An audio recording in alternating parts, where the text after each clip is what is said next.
Então, gente, a gente vai agora para um bate-papo, tá certo? E eu tenho certeza que você fique ligado que vai enriquecer muito o conteúdo do bate-papo. Vai servir muito também para dúvidas para a sala de aula com a criança, tá bom? A gente queria convidar a tia Débora novamente a sentar aqui conosco.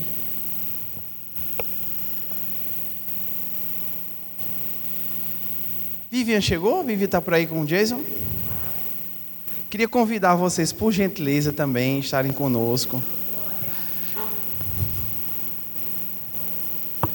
Mais algum?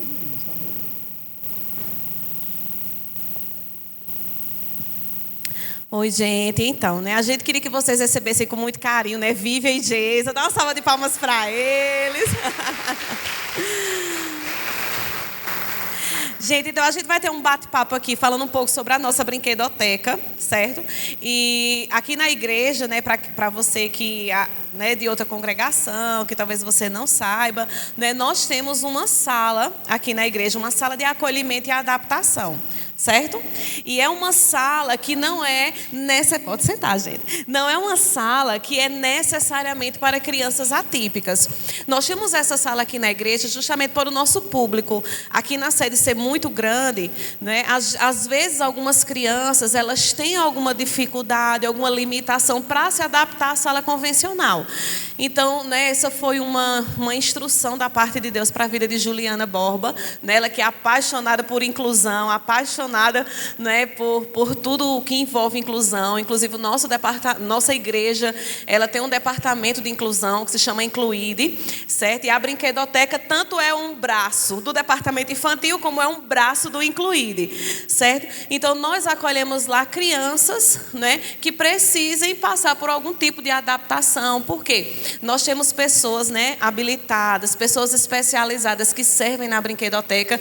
O nosso filho, né, particularmente, tem autismo, né, que é Dérico, o nosso filho mais velho. E eu fico brincando, dizendo que ele é um cliente fixo, né, da brinquedoteca.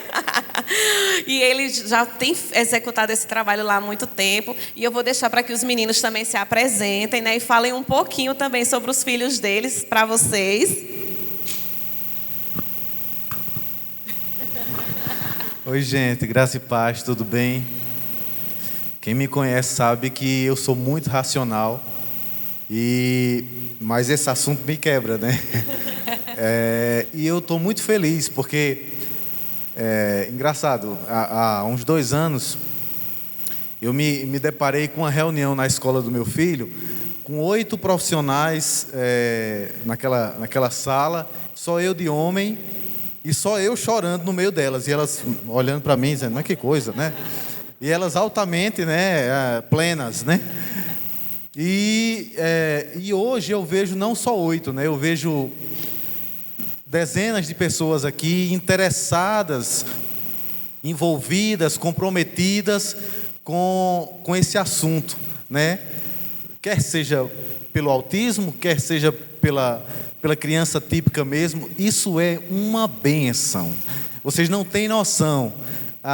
Quem tem filho atípico tem essa noção mais apurada, né? Mas vocês não têm noção de como nós nos sentimos. Nós como pais, ou pessoas que passaram a viver mais essa realidade, né? Nossa igreja, ela é um exemplo para tantas igrejas. E vocês são pioneiros nesse assunto. Então, se sintam mesmo abençoados por Deus. E nós, desde já, agradecemos demais a essa liderança, a Juliana, ao pastor Tiago, né, que abriram o coração deles para ser sensíveis a esse tema, né?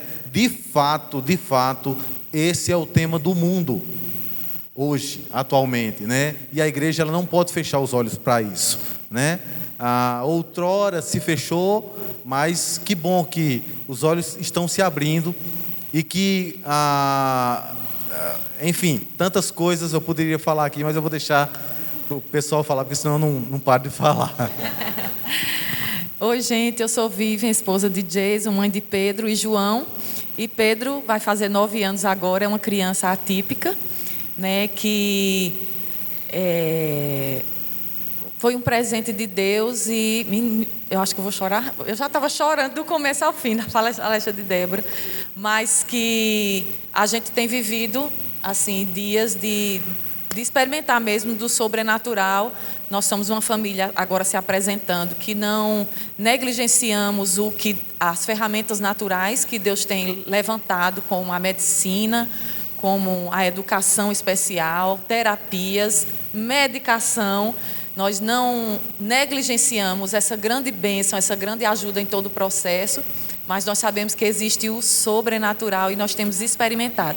De fato, a brinquedoteca, no dia que ela completa aniversário, é aniversário de Pedro na brinquedoteca, né? Porque ele, de fato, inaugurou essa temporada e a gente é muito feliz com isso. E temos visto tudo o que Débora falou em relação a é possível, acredita em mim.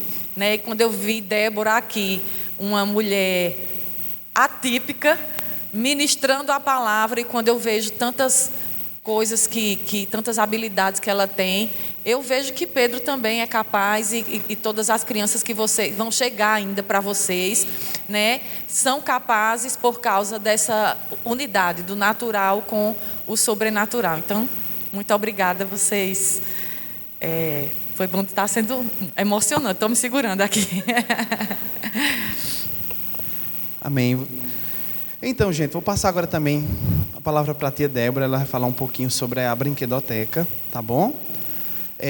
Inclusive, antes de tia Débora falar, eu queria instruir as caravanas, você que está aqui da igreja sede, as demais igrejas também aqui situadas em Campina Grande. Queridos, esse é um tema que a gente precisa começar a ampliar a nossa visão para começar a estudar, porque tem crescido e aumentado os números das crianças atípicas. E a gente tem que vê-las não como um peso, mas como umas bênçãos. Amém? Queridos, eu digo uma coisa a você, não é à toa que Deus está nos trazendo as instruções essa tarde, e você não vai voltar como você chegou. Eu creio que todo o departamento infantil que esteja aqui representado, ampliando a visão para crianças atípicas. Eu creio de sua igreja ser referência para crianças atípicas. Você crê nisso? Então, voltando aqui para o nosso bate-papo, eu queria que a tia Débora falasse um pouquinho sobre a importância da brinquedoteca, né, nas igrejas, ou igrejas que ainda não têm a brinquedoteca, o que ela poderia ser inserida também, como ela poderia trabalhar iniciar nesse tema. Boa tarde, meu nome é Débora Barbosa e estou aqui para conversar um pouco com vocês. Eu não sei se eles sabem, mas eis o segredo a ser revelado. A brinquedoteca, ela foi criada para Pedro. Ele foi o precursor dela.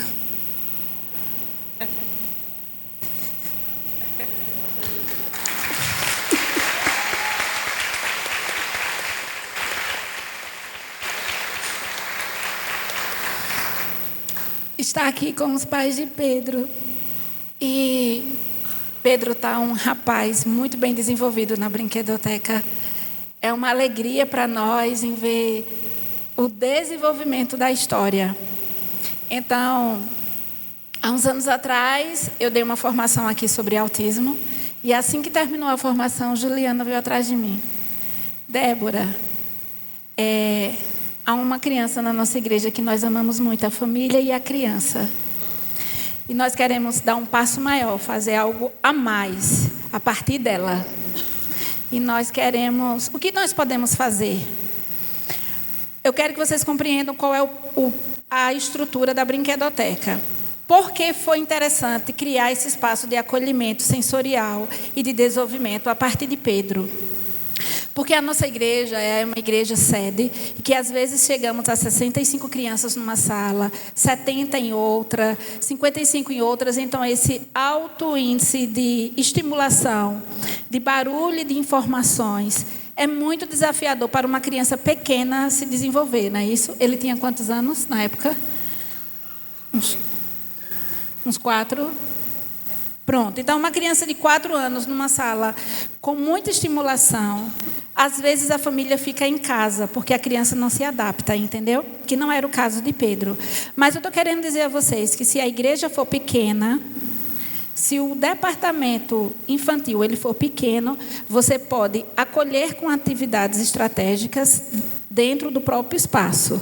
E o objetivo da brinquedoteca é acolher, adaptar, estimular sensorialmente, desenvolver, criar confiança para ela então ir para a sala dela. Ela é um espaço de passagem para crianças atípicas, para crianças não atípicas, que mesmo que ela não tenha nenhum transtorno no neurodesenvolvimento dela, mas ela, às vezes, tem uma fobia social, desde pequena foi criada só com a família, e esse ambiente é assustador para ela, com muitas pessoas.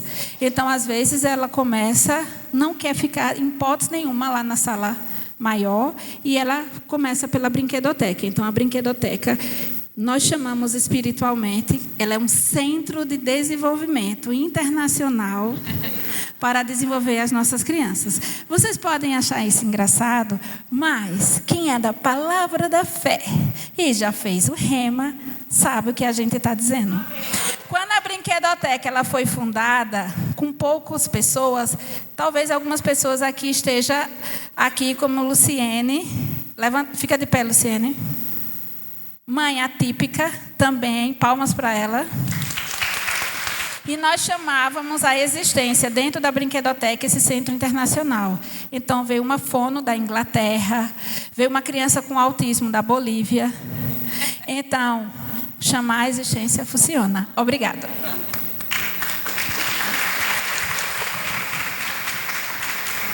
Aleluia. E tome emoções aqui. Gente, então, agora eu queria fazer uma pergunta para Vivian e para Jason. Qual a importância do acolhimento da criança na brinquedoteca? Na visão de vocês, pais, o que é que vocês têm a falar da importância do acolhimento?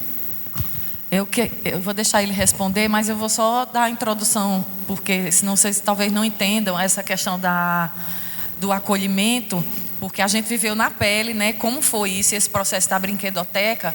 Eu fui criada, gente, em igreja, né? Desde pequena, já nasci num lar evangélico. Meu marido também, em contexto de igreja. A gente sempre esteve na igreja desde criança, servindo, crescendo, chamando a igreja da nossa segunda casa, né? Contando os dias para ir para a igreja. Enfim, a história da vida da gente foi na igreja e a gente ama a instituição igreja, né?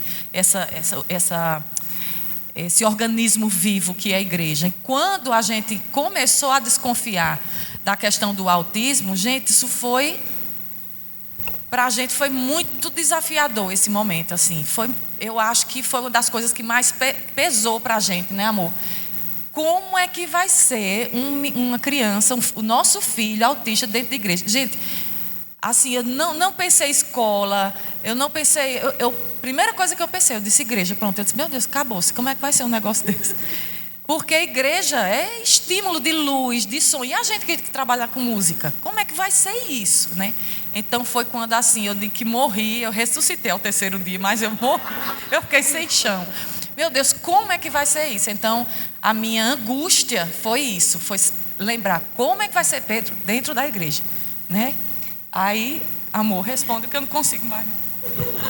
Quando a gente fala a importância do acolhimento, naturalmente, para quem não vive isso, pode parecer talvez uma pergunta comum.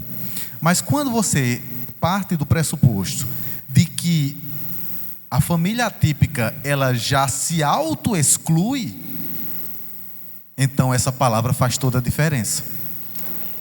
Né? Porque é como o Vivian estava falando, no momento que você diz, não vai dar, a igreja não está preparada, a escola não está preparada, eles não sabem lidar com o meu filho. Então, quando você passa a entender pessoas interessadas em amar o seu filho e aprender com aquela nova situação, aí você tem um conceito de acolhimento para cada situação. E o detalhe do autismo é que cada caso é um caso específico. E eu diria especial, né? No contexto mais sublime da palavra. Porque o autismo, ele não tem uma uma receita de bolo. Não existe uma fórmula.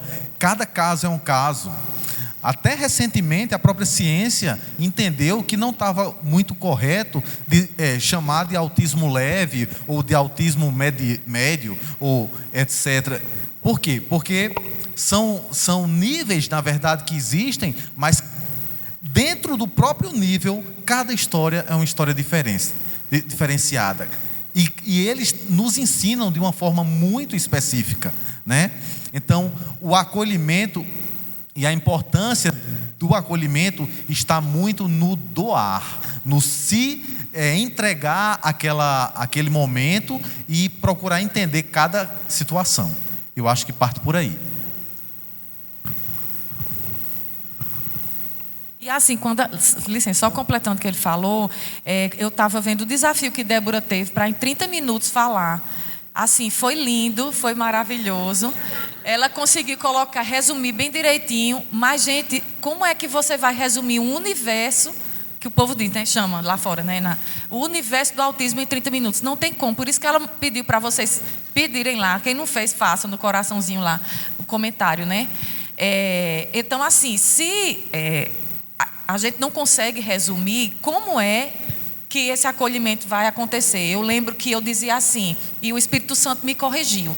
Eu dizia, meu Deus, como é que vai ser um contexto de igreja para receber um filho como o meu filho, se lá não tem pessoas com formação para isso?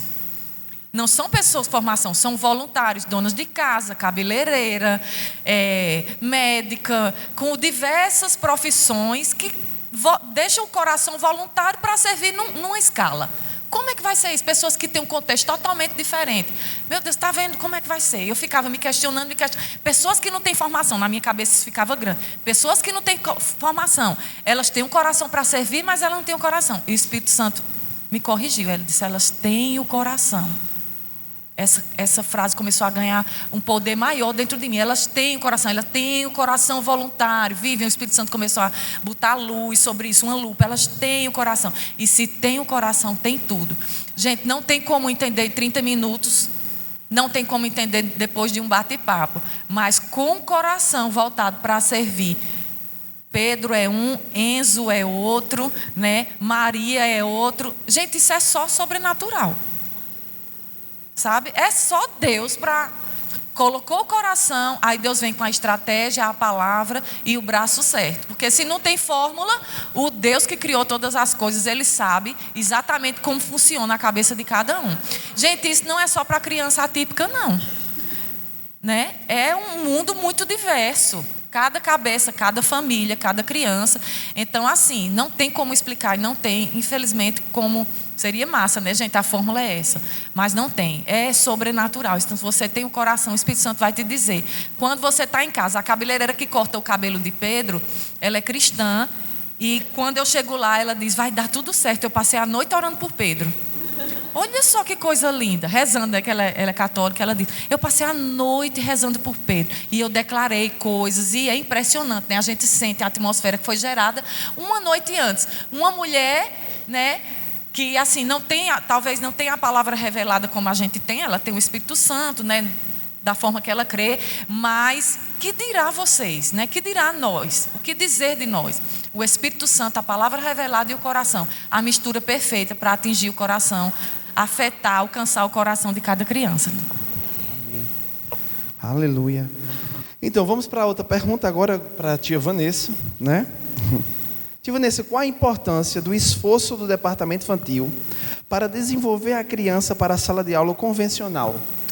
Então, não é assim que eu comecei a congregar aqui na igreja, a gente ainda não tinha o laudo de Derek fechado. A gente tinha inúmeras desconfianças por causa de alguns sintomas, algumas características. E aí Derek começou a frequentar a brinquedoteca e eu lembro um dia, gente, que quando eu era um pouco recém-chegada na igreja ainda, e esses pensamentos que Vivian teve, eu acho que passa na cabeça de todo mundo, né? E a gente que é mãe atípica, pai atípico, eu disse, meu Deus, e agora, como é que vai ser? Mas aí Derek começou a ir para a brinquedoteca, e nesse início eu lembro que um dia, quando eu abri a porta da brinquedoteca, tinha um monte de número escrito na parede com giz de cera, e minha gente, eu conhecia aquela letra. Eu disse, meu Deus, eu acabei de chegar na igreja. Esse menino pintou a parede da igreja. Eu dei aquela respirada funda, esperando nenhum comentário que teve. E queridos, isso é tão simples, mas aquilo me alcançou. Tudo bem, pinta de novo, tá tudo certo. E eu fiquei o tempo todo esperando alguém da brinquedoteca me dizer que Derek tinha danificado o patrimônio da igreja. Que tava... e, gente, foi o mesmo acolhimento de sempre. E estava tudo bem.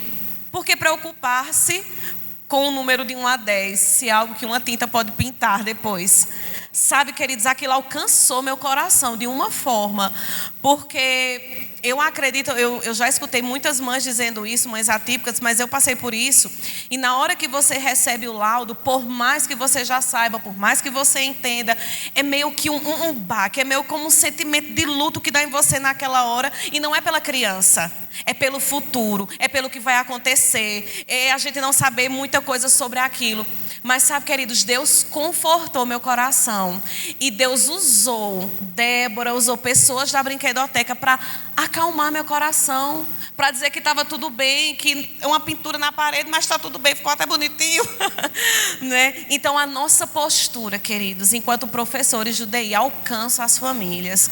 Eu posso dizer, sem sombra de dúvidas, que até vocês presenciaram, que o Ferreira está na liderança, isso é uma grande bênção para a gente está muito feliz. Mas sabe, queridos, tudo isso é resultado também do carinho e do acolhimento do departamento infantil para com nossas vidas. Sabe, porque se a gente não tivesse pessoas com coração para ficar com os nossos filhos, a gente não conseguiria desenvolver o serviço, a gente não conseguiria trabalhar, a gente não conseguiria servir ao Senhor.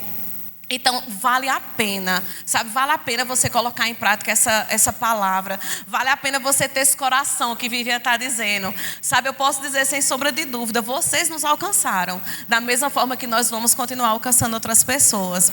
Não é? E aí o empenho da brinquedoteca para isso, para que o nosso filho ele possa estar na sala regular, é um trabalho, queridos, que às vezes demanda tempo.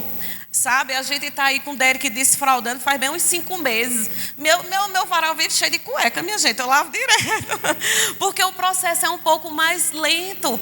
Então a brinquedoteca faz esse trabalho, mas não quer dizer que no outro culto os nossos filhos vão estar na sala convencional. E está tudo bem, sabe? Derek já faz um tempinho que está lá. Tia Elinete às vezes pega ele, dá uma voltinha pela igreja, ele já conhece a igreja, a bateria, né? E tem dia que ele não quer ficar lá em cima. Em alguns eventos a gente junta todas as crianças e Derek fica por ali e interage. Então é importante, né? A brinquedoteca tem esse trabalho mesmo de desenvolver a criança para que ela retorne para a sala convencional. Mas pode ser que seja um trabalho um pouco demorado e está tudo bem. Amém, queridos? A gente não está aqui numa corrida de velocidade. No corpo de Cristo importa quem chega. Amém? Não é quem chega primeiro, não é quem chega depois. Nós não estamos aqui para comparar as nossas crianças. Cada uma tem seu tempo, cada um tem seus estímulos, cada um tem sua realidade. E queridos, vamos ser felizes e vamos tratar as nossas crianças com alegria, fazendo com que elas entendam que elas são capazes. Amém? Então, a gente vai para a última pergunta. Essa pergunta ela vai ser muito importante, não, lógico, desmerecendo as demais.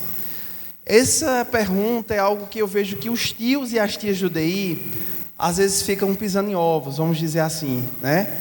Eu vou fazer a pergunta para... Eu queria que os dois respondessem, que vai ser maravilhoso, para Vivian e Jason, o que dizer e o que não dizer para um papai, uma mamãe de uma criança atípica, né? Que por mais que a gente tenha a palavra, por mais que a gente... Tem coisas que nos machucam. Então a gente tem que ter o cuidado de o que falar e o que não falar para um pai e uma mãe de uma criança atípica.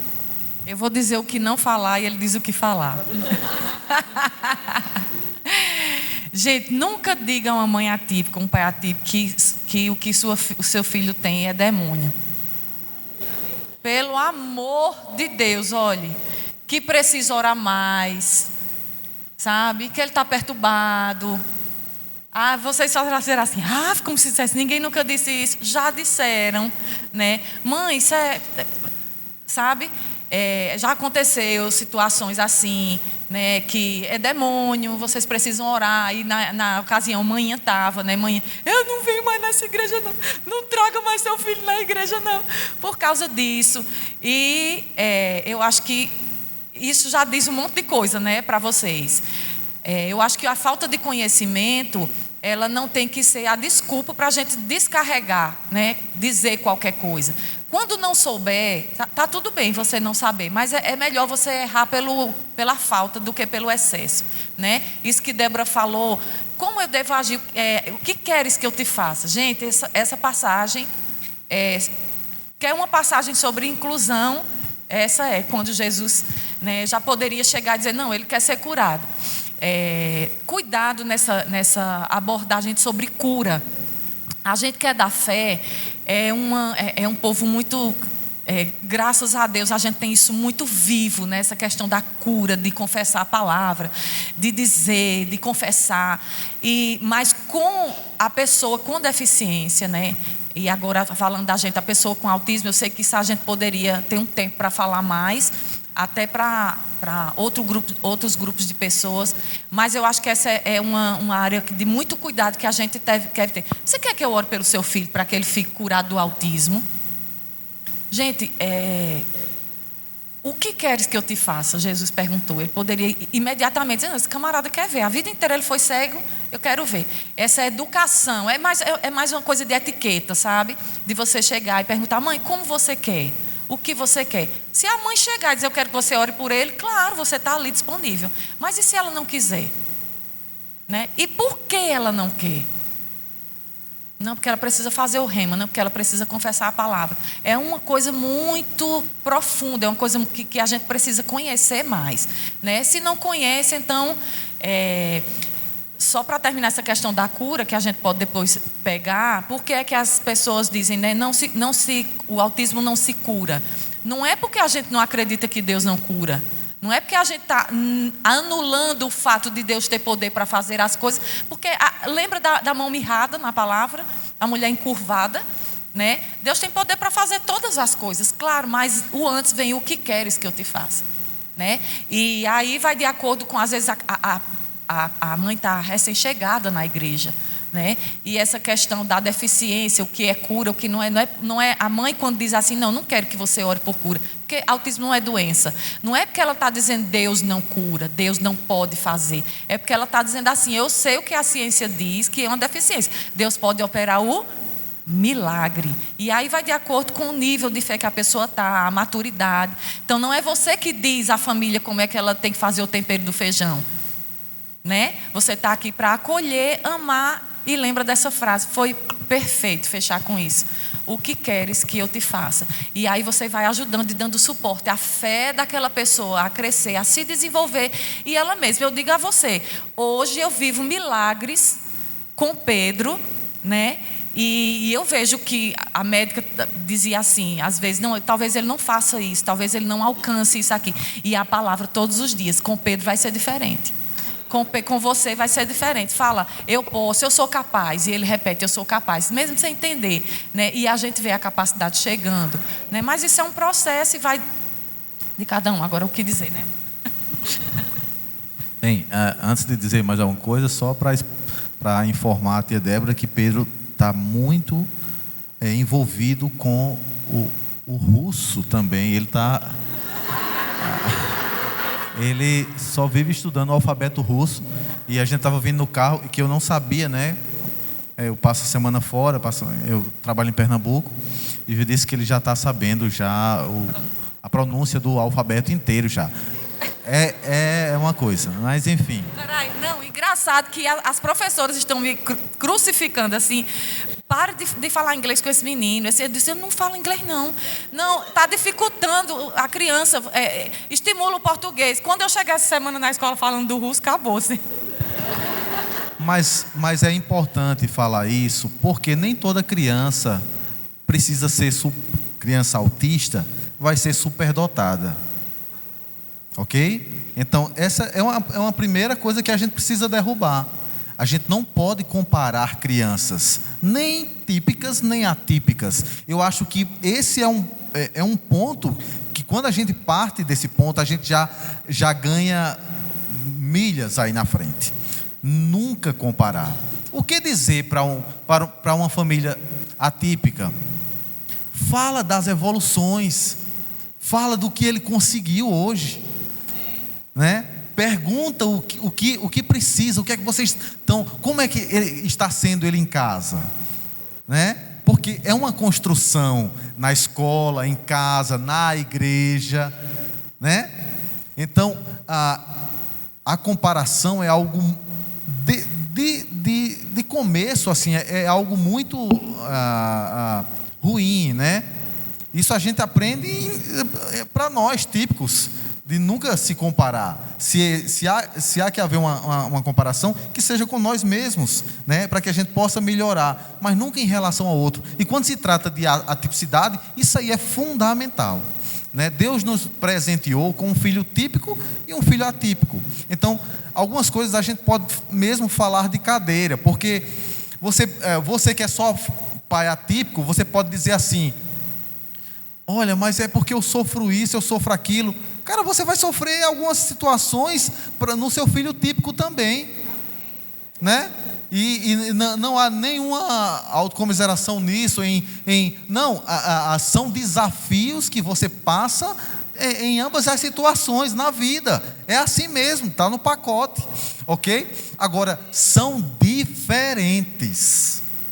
E o que é verdade é que, de fato, a sociedade ela não está ainda preparada para essas diferenças, né? E nós, como uma parte da sociedade, uma comunidade que se ajunta para um bem comum, um bem espiritual, né? A gente precisa avançar também nessas coisas. Nós não estamos desconectados da sociedade nesses desafios.